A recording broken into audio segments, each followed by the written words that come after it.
Bem-vindos ao Observatório da Imprensa. A humanidade nasceu e se desenvolve movida por uma busca fundamental, a busca da verdade. Crianças querem saber se vieram ao mundo trazidos por cegonhas, adolescentes querem saber o sabor do fruto proibido, adultos correm atrás de filosofias, ideologias, crenças ou descrenças. A busca da verdade admite mudanças, correções de rumo e drásticas viradas. Mas existe uma profissão organicamente associada à busca da verdade: o jornalismo. Trazer o que é novo pressupõe examinar as circunstâncias, verdadeiras ou falsas, em que esta novidade aconteceu. Ao longo dos seus 400 anos de existência, o jornalismo periódico tem vivido crises sucessivas, porque a cada mudança de tecnologia corresponde um questionamento sobre a sua validade ou veracidade. Estamos vivendo uma dessas crises de identidade, não apenas em função das novas plataformas, mas também da velocidade em que ocorrem as mudanças. O roteirista, cineasta, intelectual, pensador, Jorge Furtado, é uma espécie de ombudsman. O seu documentário Mercado de Notícias questiona procedimentos e desempenhos da indústria jornalística, razão pela qual este depoimento insere-se naturalmente na série A Voz dos Ouvidores. Jorge Furtado, me conta essa história porque me despertou enorme curiosidade. Como é que você chegou a essa peça do Ben Jonson, um contemporâneo de Shakespeare? Trabalharam juntos, se detestaram. Se admiravam, se odiavam. Como é que você chegou a essa peça do Ben Jonson, que é um escritor, é um dramaturgo bastante conhecido, não é? Adaptado também, e, de repente, você descobre uma preciosidade, uma peça escrita em 1626 sobre um fato que tinha começado poucos anos antes.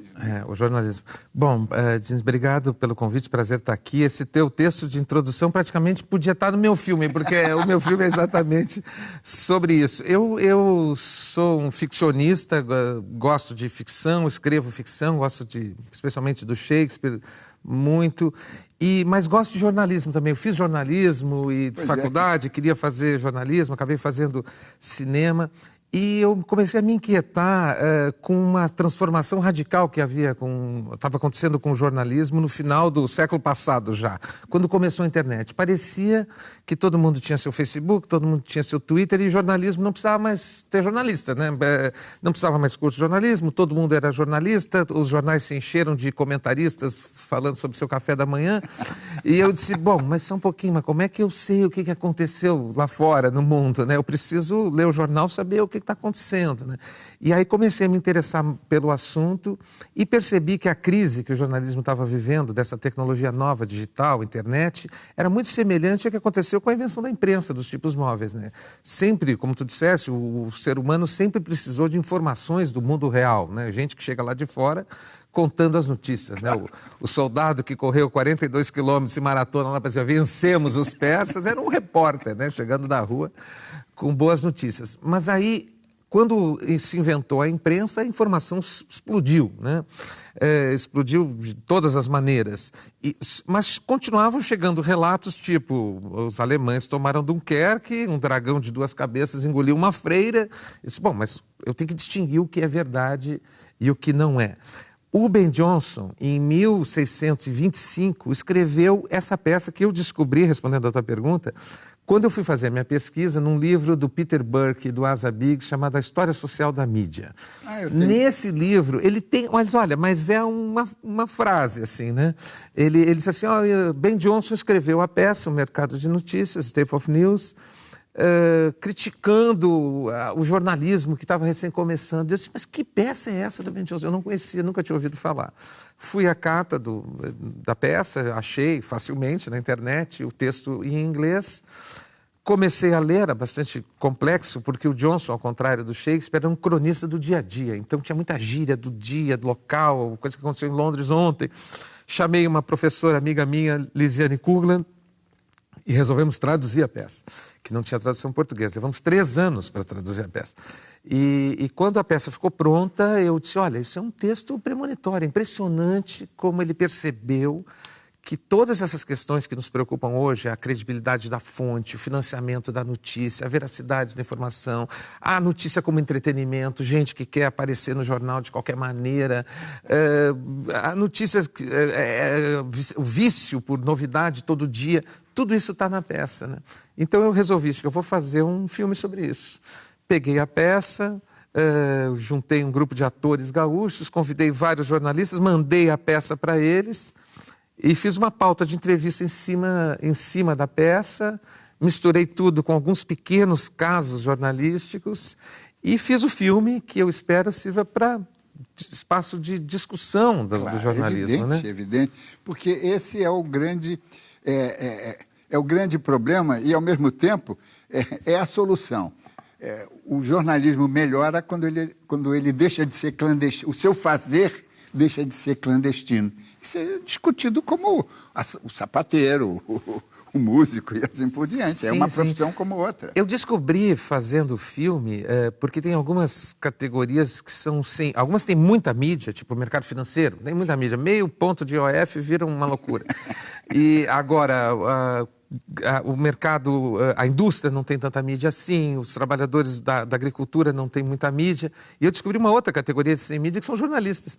Os jornalistas não têm de falar, tem um espaço como o teu, né, há tempo já, não só na internet como na TV também. Tem os ombudsman em alguns jornais, tem pequenos programas. Em dois jornais. Na TV do Rio Grande do Sul, na TV tem um programa de debate de mídia, recém-criado. O Schroeder. Isso, o Schroeder criou um programa lá. Mas são muito poucos. E quer dizer, uma atividade tão vital, tão importante e tão pouco falada, né? Os jornais também se protegem muito, né? Quer dizer, ninguém fala do outro jornal, né? Claro. Nem do seu próprio, então... Pois é, mas isso é uma coisa muito...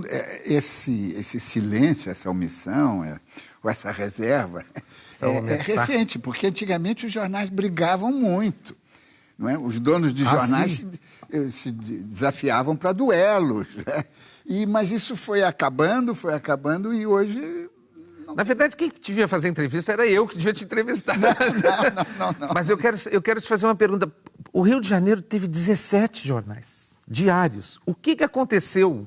Por que sumiram tanto a diversidade? Essa é uma perplexidade. Dos tempos também, porque a partir do momento em que deixaram de ser... eles eram iniciativas pessoais, não é? Ninguém fazia jornal para ganhar dinheiro. Queria força política, derrubar isso, derrubar aquilo, ou movidos por alguns, digamos, interesses comerciais corporativos e tudo. Então, tinha muito jornal. Uhum. E, naturalmente, à medida que essas empresas progrediam, estabeleciam regras, e aí ganhou escala e ficou difícil. Ficaram poucos, né? O Jânio, no filme, ele faz um levantamento interessante, dizendo que antes da ditadura militar, cada jornal tinha um partido, assim, era muito mais identificado claramente. Esse jornal é ligado ao PTB, esse é dos coronéis, esse é da UDN, esse é comunista, esse é enfim.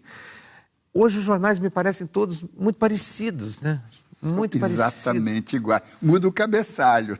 Então a gente lê o jornal e diz, bom, mas onde é que eu...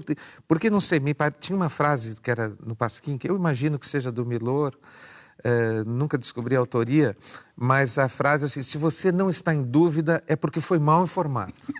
Essa frase eu botei no filme e acho que ela é uma questão fundamental. Assim, o princípio da filosofia, o princípio do jornalismo é o princípio da dúvida. Tu tem que estar em dúvida. Questionamento. Assim, se eu estou com certeza é porque alguma coisa está errada. Eu quero saber o outro lado. Mas nós, leitores, temos dificuldade de achar um outro lado se todos os jornais dizem a mesma coisa.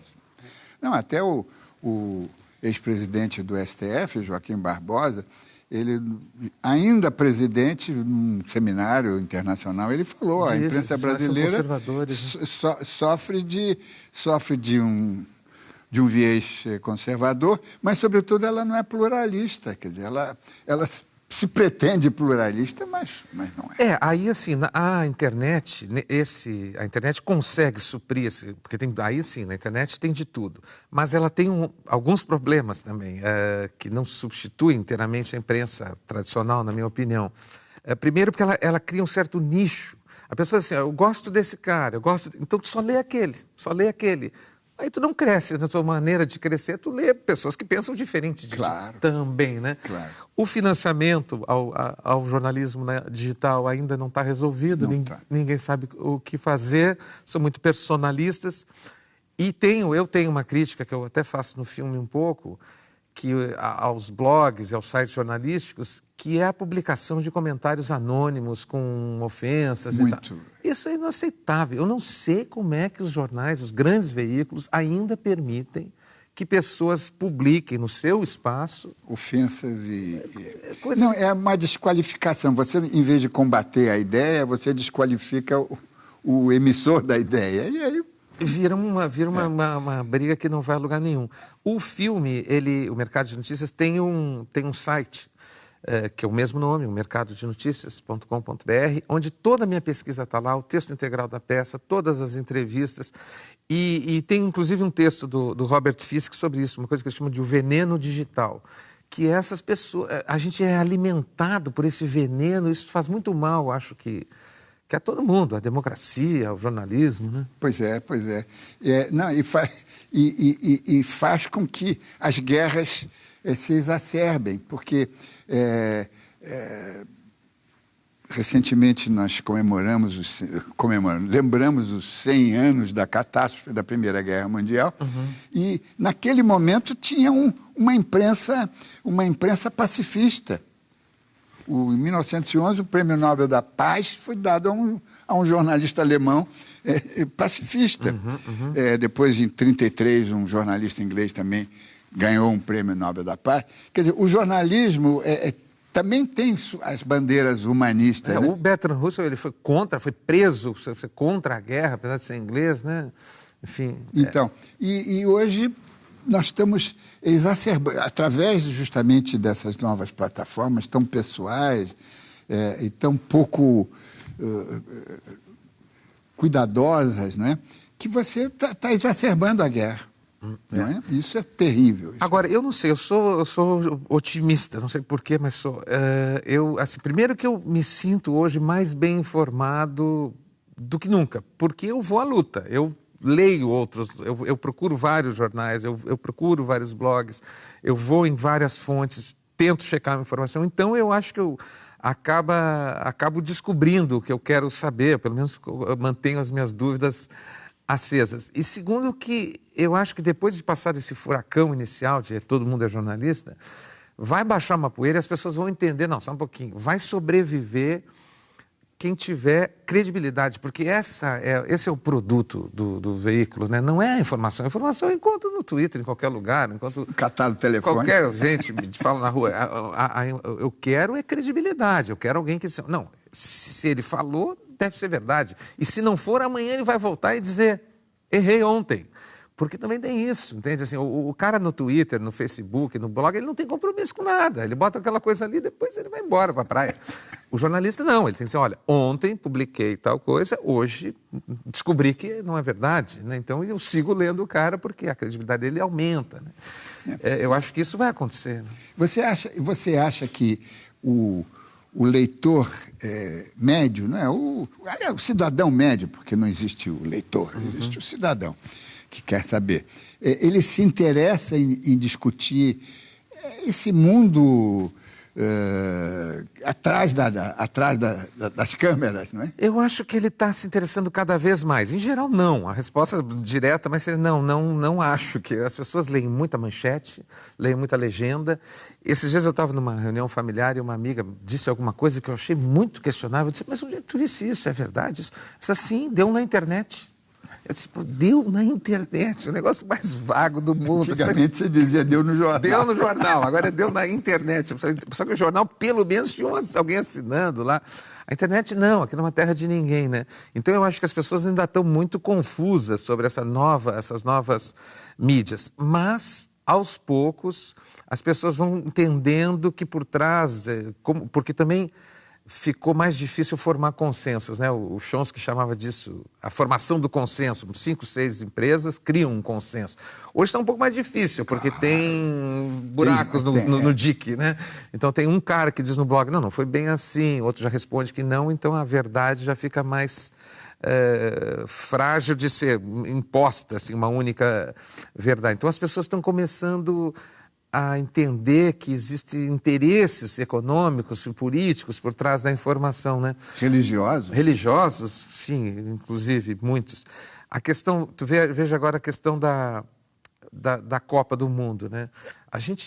Eu quase saí do Brasil, te juro. Eu e minha mulher pensamos antes, mas vamos embora, vamos para o Uruguai, porque essa Copa vai ser uma loucura, o trânsito vai parar, os aeroportos, os aviões vão cair. Todo mundo ficou meses dizendo que ia ser um desastre a Copa. Aí a Copa foi um desastre em campo, mas fora de campo não, foi ótima. Aí nós ficamos, mas as pessoas estavam tão mal informadas assim. E aí as pessoas começam a perceber que havia ali por trás um interesse político também, né? Isso, enfim, mas os interesses econômicos, religiosos e por trás da notícia vão ficando, acho que, mais claros. Sem querer entrar no negócio da Copa, já passou tanto tempo e já estamos nos preparando para outra. Olimpíada. Agora se fala, imagina na Olimpíada, é o assunto.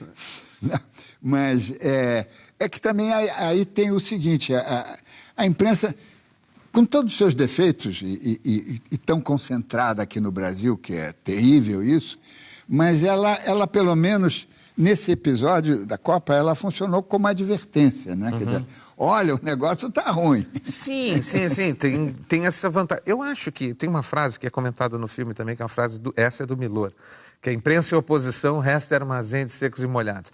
É bom lembrar que o Milor disse isso no meio de uma ditadura, né? Mas, enfim, de qualquer maneira, é claro que a imprensa tem essa obrigação de fustigar os governos... Cobrar e fiscalizar, e tem essa função. A imprensa não pode ficar só elogiando. Mas enfim, a gente tem que saber que os veículos, eles têm interesses políticos, né? Grandes interesses políticos.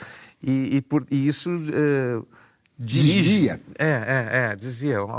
Há um viés na notícia, né? Quer dizer, a gente poderia, só para encerrar esse primeiro bloco, dizer que o jornalismo é formidável, mas as empresas jornalísticas nem tanto. Eu acho que tem uma frase do Jânio que eu quase que encerro o filme com ela, diz assim, o jornalismo depende dos jornalistas. É isso, né? Claro. Depende dos jornalistas. Da sua consciência. Vamos fazer um rápido intervalo e voltamos daqui a pouquinho.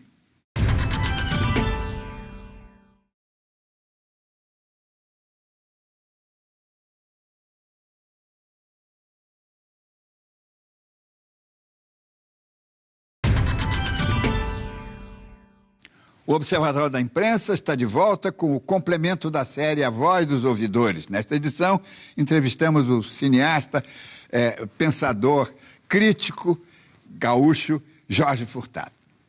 Jorge, você, no seu filme, trata também trata de interesses políticos, interesses econômicos, sobretudo, não é? Afinal, o mercado da notícia é o negócio da notícia. Na peça tem a rainha Pecúnia. Todos se interessam por ela. Pecúnia é o ideal de uma época, diz o Johnson. Exatamente. Mas você fala também de religiões, porque nós estamos vivendo no Brasil uma situação, uma distorção tremenda. O filme fala disso, a peça fala disso. O Johnson... chega uma hora que ele entra no mercado e diz, leia uma notícia para mim. O cara lê a notícia. Os católicos inventaram um raio do que vem da lua e destrói tudo. Mas não tem essa notícia? Não, porque eu sou do lado protestante. Não, mas então tem as notícias protestantes e tem as notícias católicas, né? Porque eles viviam em guerra com os protestantes e os católicos. E isso no Brasil é um problema sério que envolve a política. E é um assunto muito, muito sensível, porque sempre, assim, todas as pessoas têm direito à sua fé e ninguém vai questionar a fé de ninguém, né? Numa democracia, todo mundo tem direito a acreditar em que quiser. Mas nós estamos num Estado laico, né? Enfim, e deve haver uma separação entre a Igreja e o Estado. E a gente vê que essa separação não existe muito. Primeiro porque existe bancadas de várias religiões e existe cada vez mais, apesar da Constituição proibir a propriedade de empresas jornalísticas lucrativas para igrejas, existe uma propriedade cruzada, né? Se faz... O que algumas igrejas fazem? Elas compram horários, grandes horários noturnos das TVs, ou diurnos, ou matinais, enfim, por um valor altíssimo de mercado, como se estivesse comprando um horário nobre de grandes emissoras. Irrecusável, né? Irrecusável, e acabam lavando o dinheiro, de alguma maneira, injetando um dinheiro do dízimo, dinheiro de gente que está lá contribuindo para que a igreja faça o seu trabalho de caridade, enfim, para financiar empresas comerciais de televisão e criam, assim, redes de comunicação poderosíssimas, né? E é muito difícil argumentar contra isso, porque sempre que tu entra na religião no meio, tu vai para o inferno, né? Não dá... Se tu for contrário, aquilo vira uma guerra santa, né? Muito perigosa. Então, isso é preciso coragem para enfrentar esse assunto, mas é preciso enfrentar esse assunto. Nós temos no Observatório, já por uma tradição aí, temos não tratado de religiões, mas justamente da necessidade de você levar a sério, ao pé da letra, o princípio do secularismo e do laicismo, não é? Que no Brasil tá lá na Constituição e não sei o quê, mas de repente... E houve aquele episódio do filme do Padilha, né? do episódio do Padilha, que foi proibido o Cristo Redentor. Agora, veja só, não pode filmar o Cristo, tem que avisar os turistas que estão lá fotografando o dia inteiro. Mas, enfim, o Johnson, esse momento da Inglaterra, fim do período elisabetano e Jaime depois, ele é muito rico, muito interessante, muito importante para a formação da democracia, eu acho. Primeiro porque a tragédia shakespeariana, ela coloca em cena um homem que toma decisões e define o seu destino. Ao contrário da tragédia grega, onde o pobre do Édipo não tinha saída, ele ia ficar cego e na cama da mãe, e não importa o que ele fizesse. O personagem da tragédia do Hamlet, do Macbeth, Lear, eles são responsáveis pela sua própria tragédia, né? Não são os fados, não. São os fados, são eles. No pau, ser ou não ser é uma escolha tomada em vida, né? Isso tem a ver com a ideia da democracia, né? E, ao mesmo tempo surge a imprensa plural, uma imprensa com vários segmentos. E aí eles viviam uma angústia sucessória ali, porque a Elizabeth não tinha filhos. Aí quando o Jaime assume, até não foi tão mal quanto se pensou, mas o próximo, Carlos, foi o primeiro a perder a cabeça, né? Então, muitos anos, 140 anos antes da Revolução Francesa, os ingleses já mandaram a cabeça do rei para um balaio. E os imigrantes que cruzaram o Atlântico para fundar a democracia americana, eles trouxeram essa ideia essa ojeriza, a monarquia, uma imprensa plural separada do Estado e também a paixão pelo teatro. Então, eu acho que aquele momento ali foi muito rico e a monarquia inglesa voltou depois do Cromwell, mas ela nunca mais teve o mesmo poder, né? Nunca mais teve o mesmo poder. Desde então, o parlamento tinha força e é ali que surgiu, eu acho, a democracia moderna, né? Claro, claro. E que ela está sendo renovada, está sendo rediscutida, né? Porque a imprensa é o que empurra a sociedade, eu acho. Uhum. Se a imprensa não se discute, ela não empurra a sociedade em todas as direções. E ela acaba se afastando, Diniz. Tem uma frase do Marx no filme, que é assim, no livro da Liberdade de Imprensa, ele diz assim, os jornais prussianos são pouco interessantes para o povo prussiano, porque o povo prussiano é pouco interessante para os jornais. Quer dizer, eles não estão interessados no povo, então as pessoas... às vezes eu ligo a TV e vejo jornalistas pedindo para aumentar o preço da gasolina. dizendo assim, a Petrobras tem que aumentar o preço da gasolina, porque os acionistas, porque o lucro foi só de 5 bilhões. Eu penso, pô, mas eu encho meu tanque. Eu não sou acionista da Petrobras, então os caras estão pensando em quem? Não em mim. Então, parece que a imprensa, sitiada pela internet, preocupada com a internet, ela está se focando num grupo cada vez menor, está falando para cada vez menos gente. E ela, se ela continuar pensando assim, ela vai acabar sumindo realmente. Né? Claro. Não, e o próprio Estado, né, criou-se um estigma, né? Não, isso é estatal. Espera aí, o Estado foi criado para tomar algumas providências, regulações, eu não sei o quê. Sim, numa democracia, teoricamente, o Estado ele tem uma renovação via voto democrático, ao contrário das empresas que continuam monárquicas, né? Familiares, hereditárias. Essa discussão que nós estamos travando aqui, esse encontro de ideias que a gente está travando, é isso que eu acho que está faltando na imprensa, não é?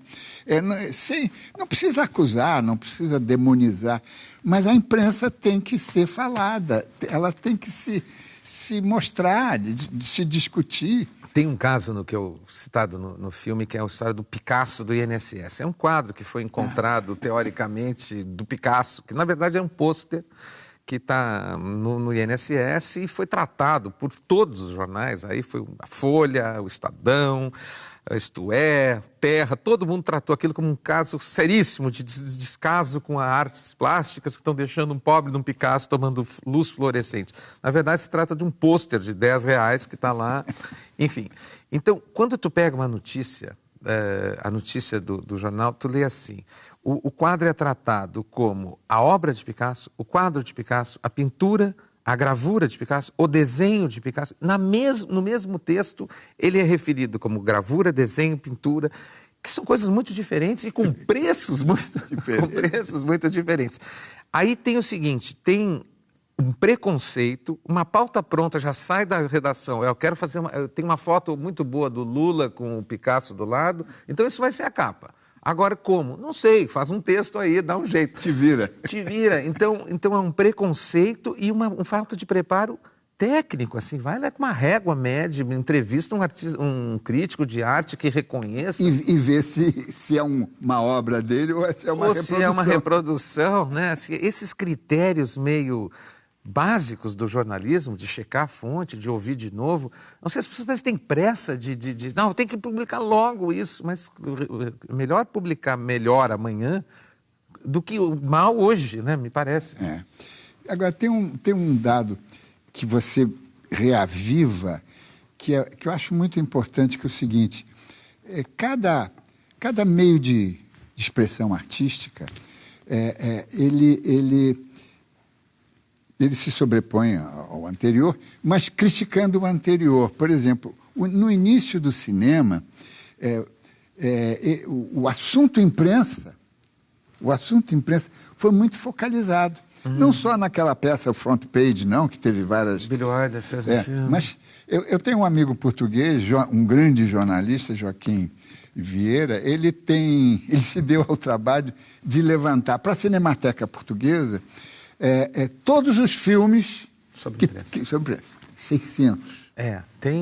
O cinema americano tem muitos grandes filmes. O próprio francês. O Billy Wilder tem dois, né? Tem a Primeira Página e A Montanha dos Sete Abutres, que também é um grande filme sobre a imprensa. Tem muitos grandes filmes americanos sobre a imprensa. Filme brasileiro sobre a imprensa, eu acho que o meu primeiro. Eu não sei, não tem. É um tabu mesmo. O assunto imprensa é muito incomoda. Tabu. Incomoda porque também um pouco as pessoas têm um pouco de medo de falar, porque assim, eu vou falar da imprensa, vou falar mal da imprensa, a imprensa vai falar mal de mim depois, né? Então fica todo mundo morrendo de medo, eu não sei, eu acho que é um pouco de medo, um pouco de desconhecimento da importância que é falar, porque a gente só fala mal e critica aquilo que a gente preza, né? Eu preciso da imprensa, eu quero boa qualidade de informação, né? E por isso que eu estou fazendo o filme, né? Eu não estou falando sobre esgrima, não estou interessado na esgrima porque eu não me importo muito com ela. Mas a imprensa, eu estou interessado, eu quero que ela seja boa, né? É um bem da humanidade? Sim, é fundamental, né? A gente precisa saber, é uma questão de sobrevivência da espécie humana, realmente, né? Assim, uma filha minha estava com gripe há uns anos já. E aí tinha uma discussão sobre o Tamiflu. O Tamiflu tem que ser tomado ou não? Então era assim, quem era a favor do governo dizia que tinha que tomar Tamiflu. E quem era contra o governo dizia que não tinha que tomar Tamiflu. Eu disse, mas vem cá, mas eu dou Tamiflu ou não dou Tamiflu? O vírus não está sabendo dessa briga de vocês, né? Não fez opção política. Não fez opção política nenhuma. Eu preciso saber se ela toma ou não toma. O que eu faço, né? Então essa discussão sobre a vida real, assim, haverá um tsunami financeiro vindo dos Estados Unidos que vai acabar com a economia brasileira em 2008, todo mundo dizia que ia. As empresas demitiram antes, porque achavam que ia ter um tsunami financeiro. Então, a Copa, quantas pessoas deixaram de investir no Brasil, deixaram de vir? Eram esperados 600 mil turistas, vieram 1 milhão. Quantos não vieram? Porque diziam que iam ser assassinados na esquina ao descer no Rio de Janeiro, entendeu?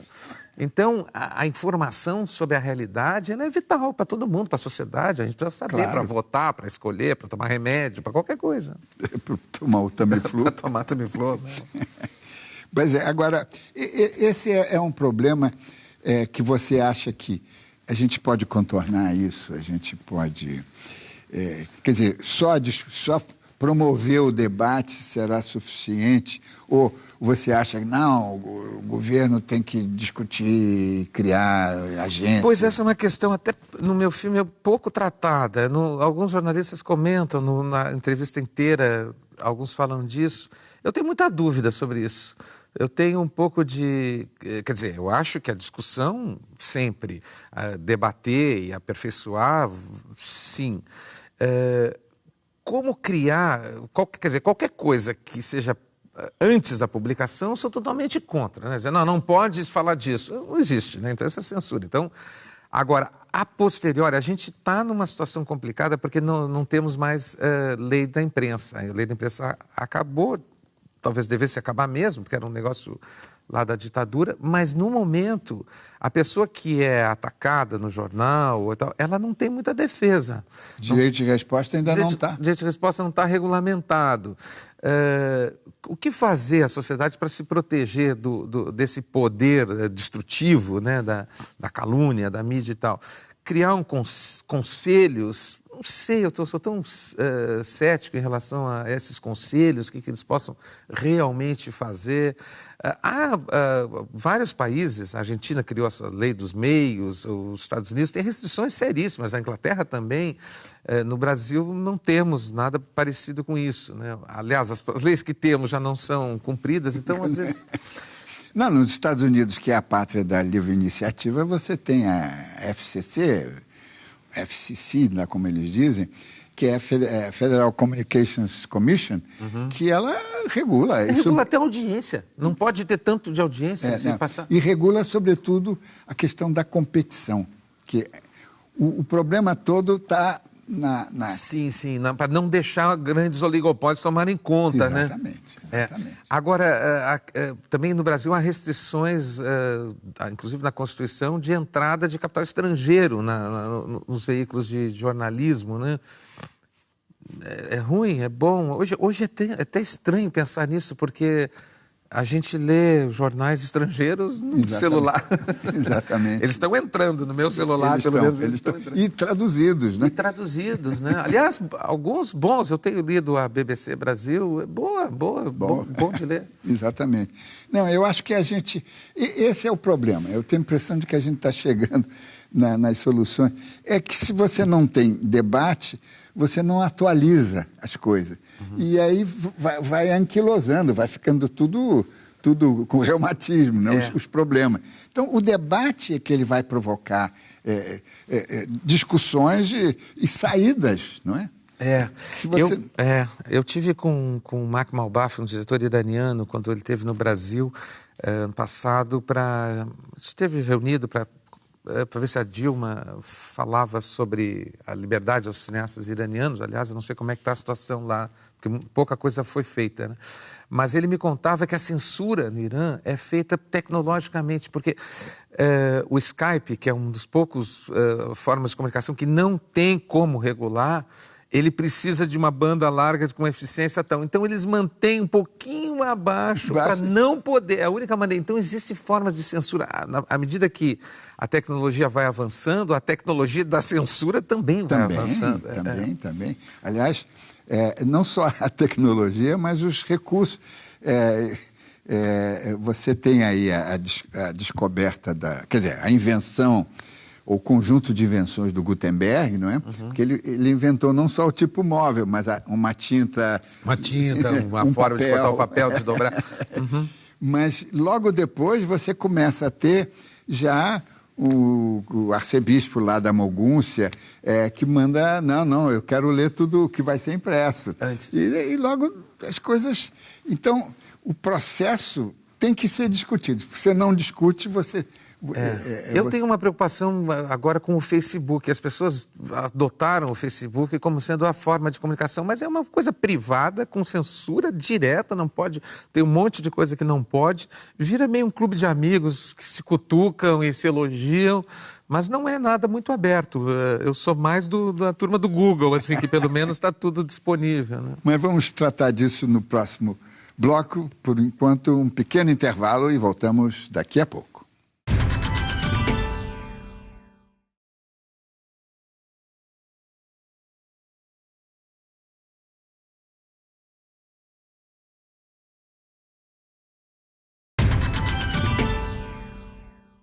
Estamos de volta com o Observatório da Imprensa, que hoje entrevista Jorge Furtado, diretor do documentário Mercado de Notícias.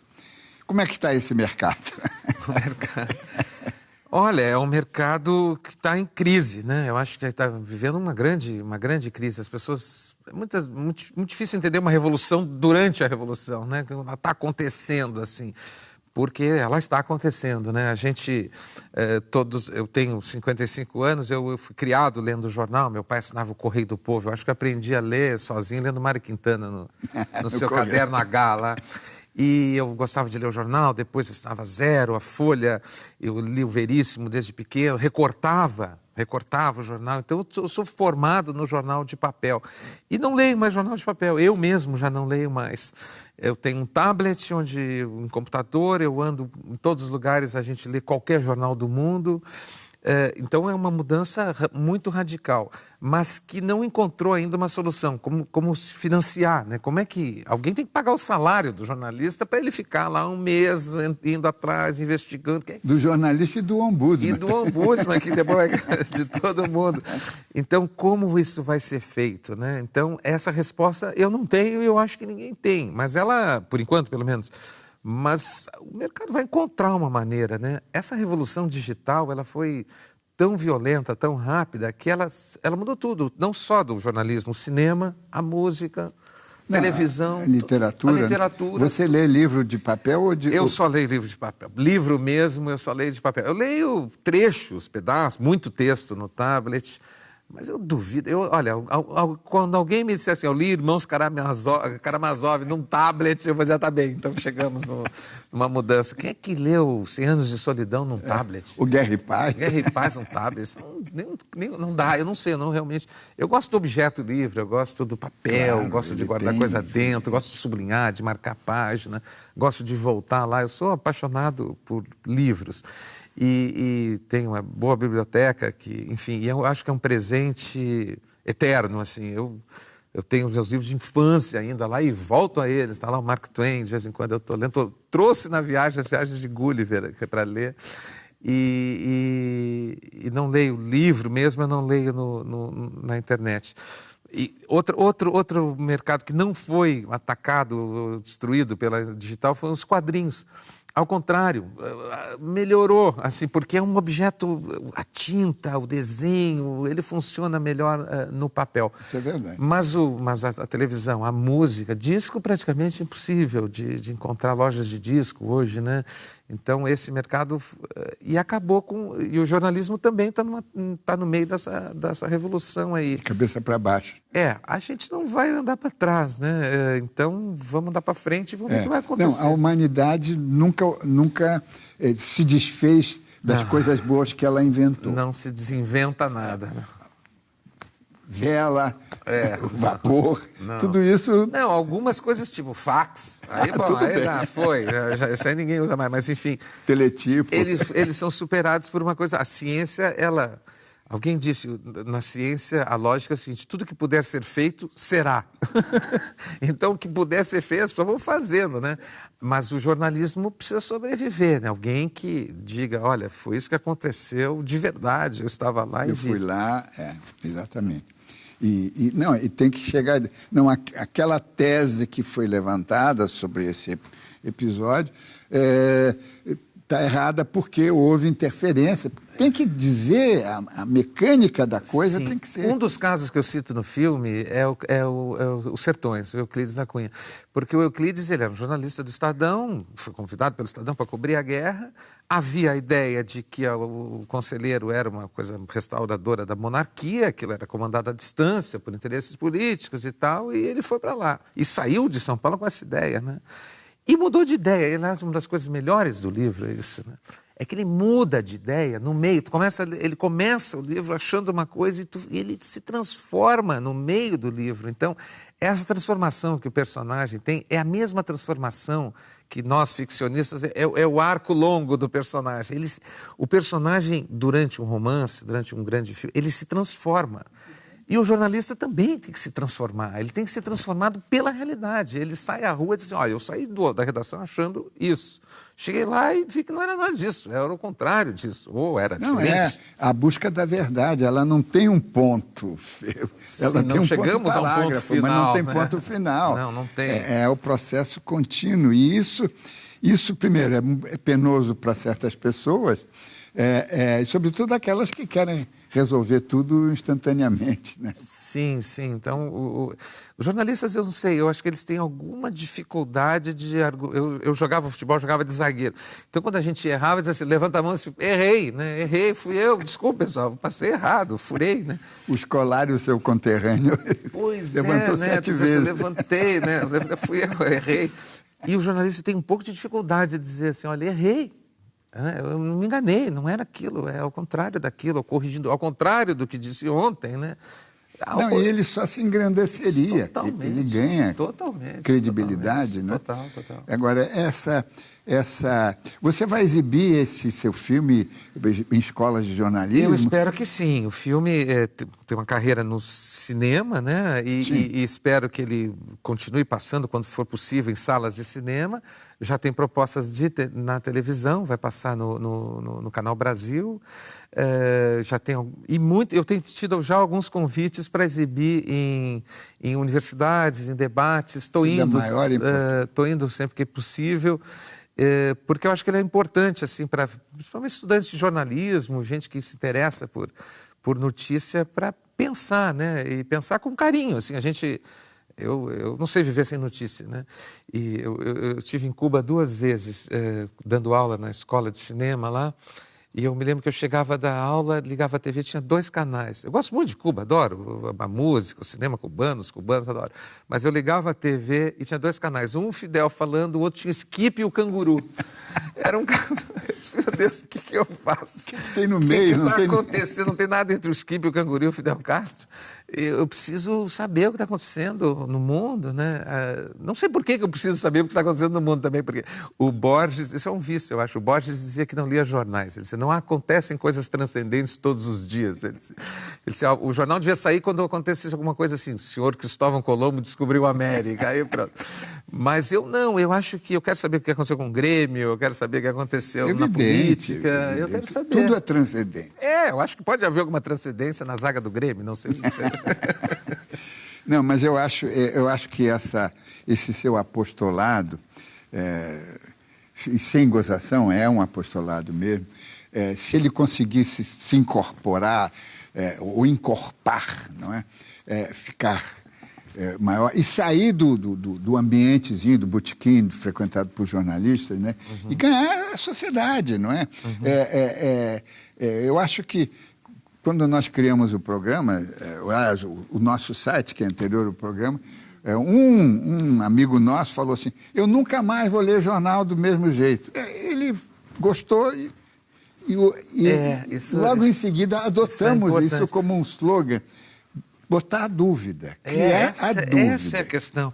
Eu não sei, eu estava num jantar um dia, tinha várias pessoas, um jornalista, inclusive, e ele disse assim, vocês sabiam que o filho do Lula é dono da Friboi? Eu parei no meio agarfado e disse, sim, ele é sócio da Noiva Cadáver de Curitiba, os dois são sócios da Friboi.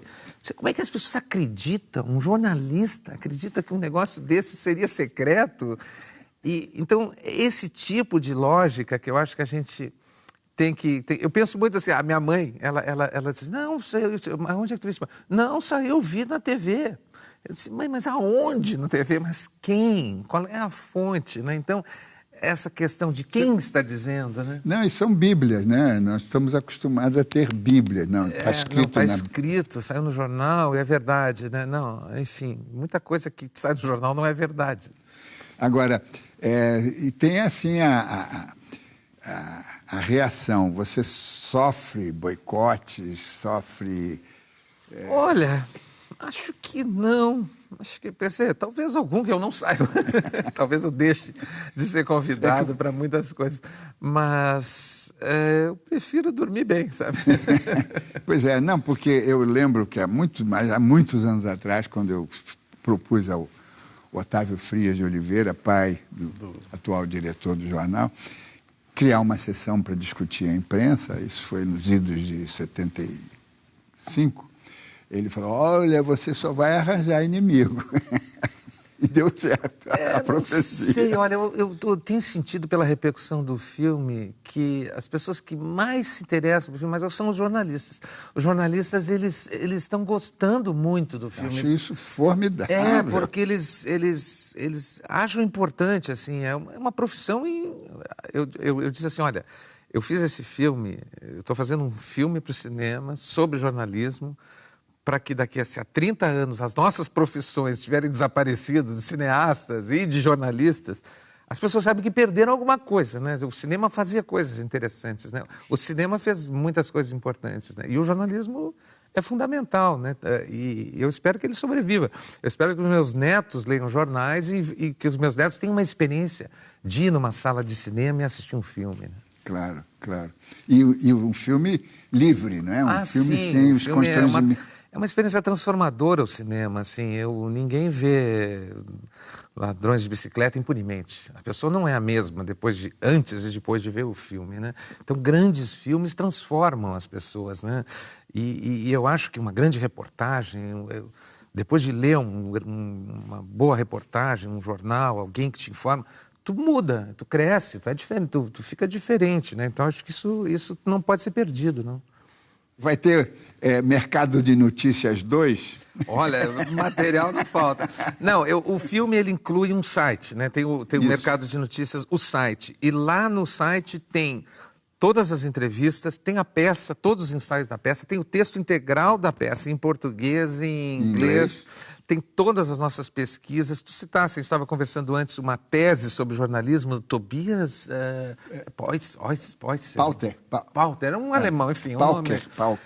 A primeira tese sobre jornalismo está lá. Todos os artigos que eu vejo novos, assim, que eu acho interessantes sobre esse tema, o financiamento do jornalismo digital, eu vou colocando lá. Então, o site está em atualização constante.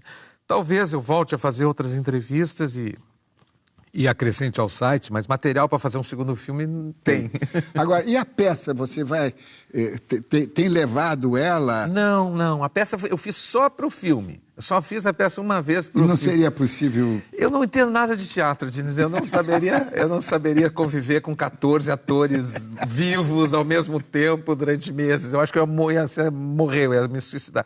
Porque o cinema é totalmente diferente, é segmentado, é aos pouquinhos, é o close, é o traveling. Claro. Então a minha linguagem é totalmente outra. Se algum diretor de teatro se interessar, eu acho que a peça ela é muito atual. Vamos tentar. Chegamos ao final desta edição, desta aula, desta convivência super agradável e instrutiva. Quero agradecer ao diretor, roteirista, pensador, crítico de mídia, Jorge Furtado, pela belíssima entrevista. E lembre-se, assistindo ao Observatório da Imprensa pela TV, pelo rádio e pela internet, você nunca mais vai ler jornal do mesmo jeito. Uma boa noite.